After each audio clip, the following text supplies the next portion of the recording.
Started my journey August 1st of 2018, so last year, about 5-6 months ago. When I stepped on the scale August 1st, I was 295.5 or 295.4 pounds, and that's when I realized I didn't want to hit 300. So at first I didn't work out, I binged because I was so upset. I did what I always did when I cope with my emotional stress. I always went to binging. From in April, I was 276 pounds. So by August 1st, I was 295. I was binging so much those few months. I gained like 30 pounds almost. And I just couldn't believe how much I let myself get up there. That's my highest I've ever been, and I was not very proud of that moment at all. I was afraid. I was afraid I was gonna end up being bedridden, just keep going and not stop. But anyways, I started August 1st. I started at 295.4 pounds. And since my weight loss journey, since August 1st, I have lost about 33 pounds, at least 30 pounds, 10% of my body weight. I am currently, when I weighed this morning, I was 262.2. So I have lost some weight. It's just been really difficult, and I have a lot of obstacles that are in my way, a lot of health issues, a lot of mental issues that I deal with. I'm just going to name off a few things and introduce myself and what I'm dealing with. But since my weight right now, I'm considered morbidly obese, class 3, which I believe is the highest. My BMR right now is 45. It was, when I started, 50.7, so a little bit of a difference. Not anywhere near where it needs to be, but at least I'm improving. That's always good. As long as you're trying and you're moving forward, you're not failing. That's what I've learned over this past 6 months. And I tried and tried and tried all beginning of last year trying to lose weight, and I just would always go back to binging. And then sometimes when I would binge, I would purge, I can't say that, like take laxatives, or I would make myself throw up. I didn't do that every time, but I did it a lot. Either because I was so upset that I just ate all that and I didn't want to, like, I didn't know what else to do, I guess, at the time in my mind. I know there's other things you can do, but in that mindset, I wasn't in the right mindset. Or because I made myself so miserably sick that I made myself throw up, and I made myself want to just get it out of me because I felt miserable, because I just totally like gorged myself ridiculously. Like, it was ridiculous, my mind. And I still struggle with binge eating. I don't have it near as bad, and I haven't done it near as often. I haven't done it in a long time, like a few weeks, or I think it's been a couple months actually. I haven't really binged like I was. Like, I was binging every day, every meal. It was bad. Anyways, my depression and anxiety were out of control, and I got those took care of too, and that's helped too. Anyways, let me go through these health obstacles and my body obstacles that I have to deal with on a day-to-day basis that makes it hard to lose weight, makes it hard to work out, it makes it hard to do what other people do.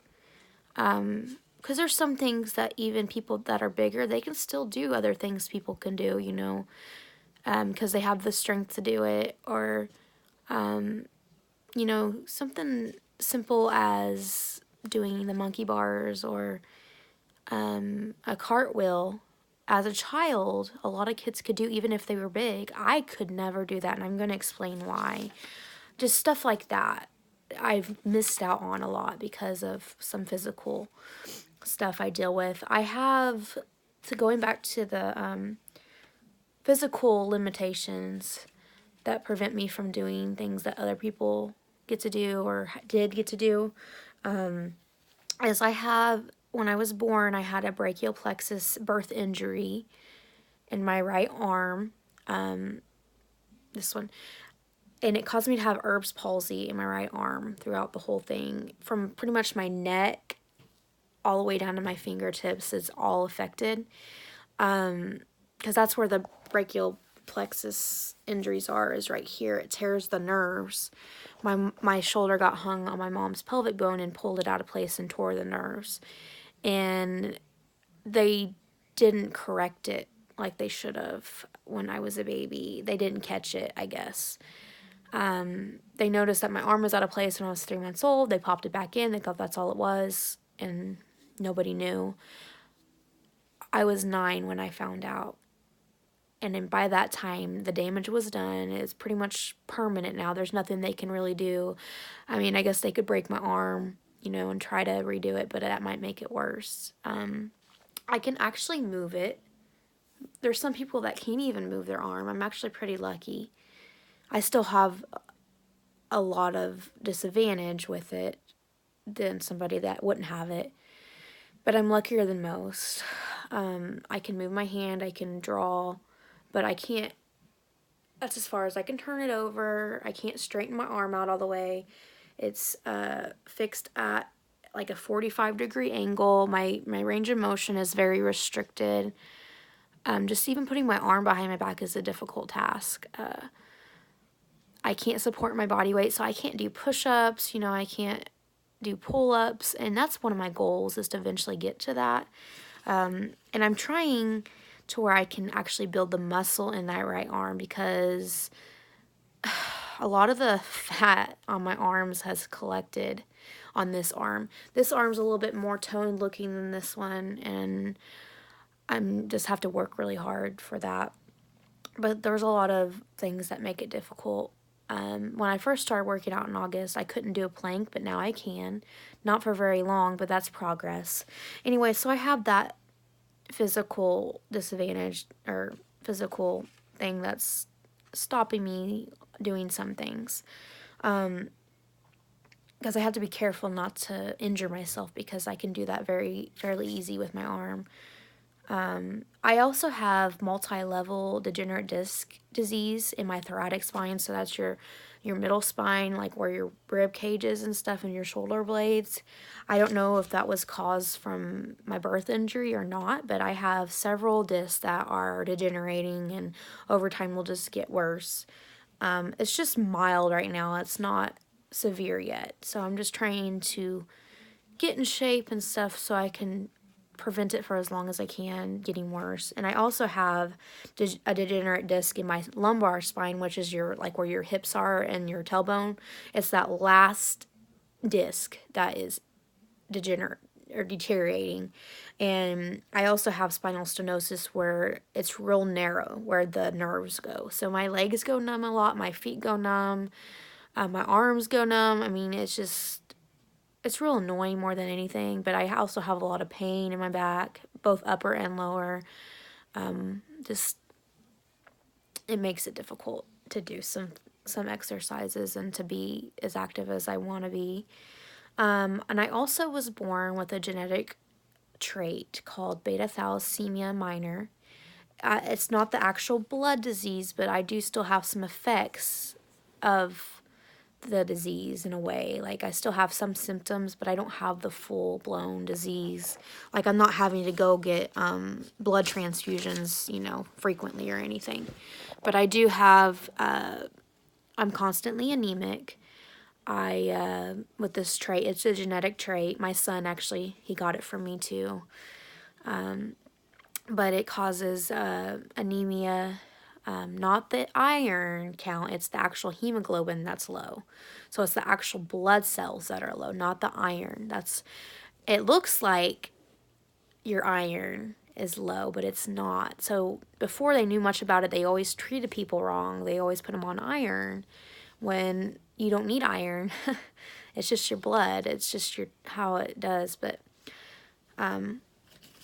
anyways, I have that, and it causes my immune system to be low. It causes me to get really sick real easy, really fatigued real easy. Like, if I don't get enough rest, I get really, like, down where I can't, my body is just really exhausted. And a part of that is because the blood cells are shaped, they're not shaped normal like all the blood cells, and they move really slow through your body. So it's really hard to get oxygen as quick as I need it in certain parts of my body. So like if I'm doing physical activity, I'll get really winded real quick. I mean, I can build my endurance up. I've done it before where I can like run long distances at a slow pace, you know, if I'm taking my time. But if I'm having to like sprint and like do, I can only do that for so long, and then my body starts giving out. I get really bad like breathing and stitch pain, and I'm not getting the oxygen fast enough. So that makes it difficult to do things. It's just those obstacles. So those were, you know, those are things I cannot help. My body just throw it at me. Well, and then I have a lot of things I deal with, so bear with me. But I also was clinically diagnosed a couple days ago with Meniere's disease. And that's a disease of the inner ear. And it's where it just collects too much fluid, and your body retains too much fluid, and it just collects in your inner ear, and it causes a lot of symptoms, a lot of issues. It causes a lot of like vertigo. It causes tinnitus in the ear, so the ringing, the popping, the static sounds, the roaring. It sounds like just like a roaring wave in my ear. It's really weird. It's really more distracting and annoying than anything, but it's painful at the same time because I'm real sensitive to sounds, which bothers me about this because I'm a musician and I sing and I do music, and I do music at church, and I've been having a really hard time lately with my hearing, and sounds are just, it feels like I'm like in a tunnel, or there's so much pressure, and it's kind of makes my ears pop, and it's painful, and it's hard to hear people sometimes. Hearing loss is a big thing with this, and it can either get worse over time, or it can just affect you more when you're having an episode. It's just, and the vertigo is the part I think that one of the biggest parts that bother me the most, because I don't like that feeling like my head is like floating off my body. I know that sounds weird, but it just makes me feel like I'm not attached to my body. It makes me feel weird, you know, and it's scary because I didn't know what it was. And for the longest time, they thought, okay, well, maybe it's something to do with seizures, or maybe it's something neurological. And they did an MRI, they did all kinds of testing, and nothing ever came back. And it made me feel like I was kind of stupid in a way, because I was like, okay, well, is this all in my head, you know? And every time they would test me for the last couple years, they've been doing some tests, and they're like, I don't see nothing. Everything looks fine. And I'm like, okay, I guess I'm just going crazy, you know? But really, it's one of those invisible things that they can't see. And finally, I was able to go to the ENT, and I was like, this is what I'm feeling. And he said, I know exactly what you got. He told me. So now I know what I got. Now I have to do different things to help prevent episodes from coming on, and help the severity of it, and try to put it in remission the best I can. There's no cure for it, but there's things you can do to help, like your diet. Like now I got to go on a low sodium diet, which is kind of, I have mixed emotions about. And then I have to no caffeine, so no chocolate, no coffee, which I'm not very excited about either, because when I need energy, I drink some coffee, or if I need to go to the restroom, you know, to get regular again, I drink coffee. I mean, I don't drink it every day, and now I can't, I'm supposed to avoid it. And chocolate, I was never a huge chocolate fan, but every once in a while I wanted some chocolate. But now I guess it makes it worse. It makes the disease worse. And so does the sodium. So they have me on a water pill to help flush out the water. Within the last like 2 days, I have lost like 3 pounds in water weight from this pill. I guess I had been retaining water really bad. And Anyways, but since August, I have already changed my diet. It took me a couple months to get really a good understanding about choices and getting my stomach to shrink up and to get used to healthier choices, you know, not eating fried food. I used to eat so much fried food, so much bread and so much pasta and drink pop and juice and all anything sugar or starchy or carbs, I ate it, you know, and I binged on it. I didn't just eat a normal serving. I binged. I made myself sick. Or I would skip meals and then I would binge later and eat like 3 or 4 servings, like craziness. Anyways, so I have already cut out so much out of my diet, and then knowing that I have to cut out salt and this and that, even more stuff, like, it's kind of frustrating in a way, but I'm kind of glad to know what is causing my issue, so I know that I'm not going crazy, and I know that it's nothing, like, worse. I mean, not that many years great, because it's not. But it could be seizures, or it could be my blood sugar, and I could have diabetes, which I thought that's what I had. I thought my blood sugar kept dropping because I get vertigo a lot, like if I move too quickly, if I get stressed out, if I'm working out, you know, so I was like, okay, maybe my sugar's dropping, but I've been tested and I was like, I don't have diabetes or anything, which is a good thing. With me being the size that I was, I'm actually surprised that I didn't have type 2. I'm pretty lucky because it runs in my family. But, and the ear issue, you know, they're like, let's try you on allergy medication. And I mean, I get sinus infections, but whenever I was having my issues, it never was no pressure here, you know? And I was like, okay, but it's not working. Like, I tried like 3 or 4 different allergy medications and nasal sprays and, you know, decongestants, and it just, nothing was helping. And at least now I know why. So that's good, right? And so that's always a positive.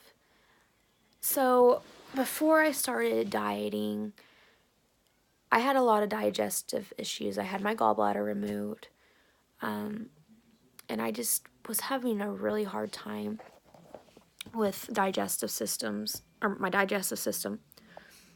Excuse me. I still got indigestion and heartburn. Anyways, like, one time I would eat something and it would be fine. My stomach would tolerate it, and then the next minute here, or the next time I ate it, I would be like nauseated, have diarrhea, vomiting, you know, whatever. And I don't know, like, I went to the gastrologist and stuff, and everything looked fine, and just, I didn't realize how much junk I was eating. My stomach is, like, so much better. I mean, I still have issues. I think I have, like, when my nerves get up, my anxiety, I go to the bathroom, or I get really sick, nauseated. And I think that's anxiety, but I still have, I had to cut out a lot of food because not just to lose weight, but there's a lot of food that I'm sensitive to. Like, I can't eat onions without getting tummy aches. I can't eat sausage. I've cut out pork because pork just does not set well with me. I mean, every once in a while I'll still eat my bacon because I love bacon, but I don't eat it a whole lot anymore. But anything greasy, oh, it doesn't set well. Anything spicy, onions, garlic, beans, I can't have, beans don't set well. Some of the raw fruits and vegetables, they hurt my stomach.